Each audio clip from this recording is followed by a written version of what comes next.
Now let's take a look at how you actually record a software instrument in GarageBand. I'm going to record a basic electric piano part, so with this one software track selected, I'm going to switch this from piano to vintage electric piano, and I'll select the classic electric piano. And it sounds like this. And I'm going to record a very brief chord progression just to show you how GarageBand records software instruments. First of all, when you're recording GarageBand, keeping in time with the tempo you set is very important, especially if you plan on adding loops to your song later, or if you think you might be changing the tempo of the song. If you're not in sync with GarageBand's tempo, you'll be all out of sync with every loop you add, and your song will sound like a mess. To help you keep time, GarageBand has a built-in metronome to click off beats for you. Whenever you create a new project, the metronome is on by default, as it is here. The metronome provides a click that falls on each beat to help you keep time. You can also select this count-in option, which is also on by default, and which I highly recommend you use. With count-in selected, GarageBand will count in a full measure before going into record mode. This gives you some time to get the feel of the song before you actually start playing. It's especially useful if you're recording yourself and you need a second or two to take your hands off your mouse and computer keyboard and put them on your instrument. If you need a little more time, go to the record menu to count in, and here you can choose to have a count in 2 bars instead of 1. I'll just leave 1 selected for now. Alright, so to record, first position your playhead where you want the recording to start. If you want to start at the beginning of the song, you can just press return to move the playhead to the beginning, or just drag it there. So for example, if my playhead were over here, I could just press return to take it back to the beginning.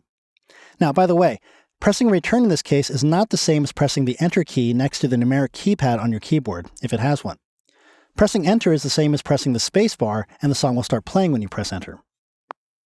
And each time you press enter, it'll jump back to the beginning and keep playing until you stop it by pressing the space bar. So if you want the playhead to go back to the beginning of the song and stay there, press return on your keyboard. Now, if you're recording a line in the middle of the song someplace, just drag the playhead there. But here's a quick tip. Even though the count-in feature gives you a full measure of preparation time, sometimes that's not enough. If you're recording something in the middle of the song, for instance, if the part you're playing is supposed to come in at measure 10, move the playhead back to measure, say, 6, or as far back as you think you might need to get into the groove. GarageBand will start listening at measure 6, but when you're recording a software instrument, GarageBand will only record when you start playing. So you won't end up with a region with a chunk of silence between measures 6 and 10. You'll have a region that begins at measure 10 when you start playing. Similarly, if you're recording the first track from the beginning of the song, you can always start recording at, say, measure 4 or 5, and then move the recorded region to the beginning of the song when you're done. I'll show you what I mean once I've recorded something. Also, remember that this is a MIDI recording. If you have trouble playing a part you have in mind at the tempo you have in mind, just slow the tempo down and record it at a reduced speed. You can bring the tempo back up later. Alright, so I'll press return to take my playhead back to the beginning, and I'm ready to record. Now I'm just going to record a short region here for demonstration purposes. With my track selected, I just click record, or I can press R on my keyboard. When I do so, you'll notice that the playhead won't move for 4 beats because I'm at the beginning of the song and I have count-in enabled. Then a red region will appear as I record. Alright, here we go. Make sure I have my sound. I do. And here we go.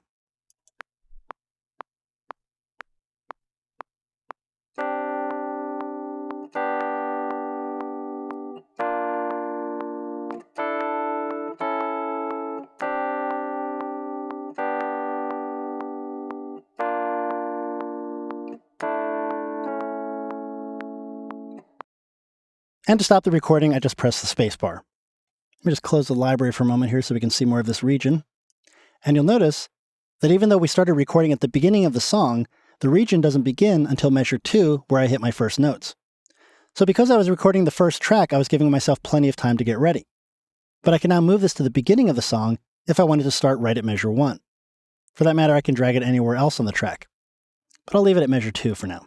Alright, let's record another track while we're here. Let's add some bass. I'll create a new software instrument track. That creates our second track, pops up in the library. I'll select bass, and let's listen to a couple of these bass styles.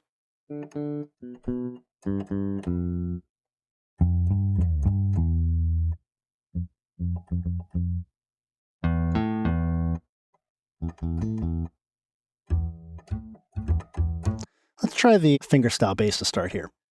So again, I'll press return to move the playhead back to the beginning of the song.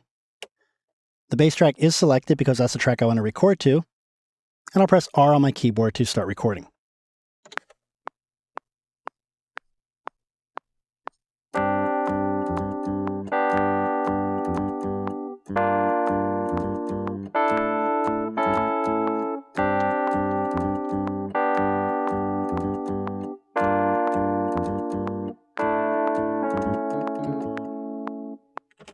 Okay, so that wasn't perfect, but it'll do for now.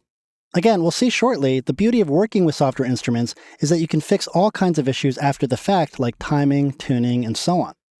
One thing I do want to change right now that I heard this, is the sound of the bass. The bass doesn't have enough attack for me, so with the track selected, let's change this to the picked bass. And let's hear how that sounds.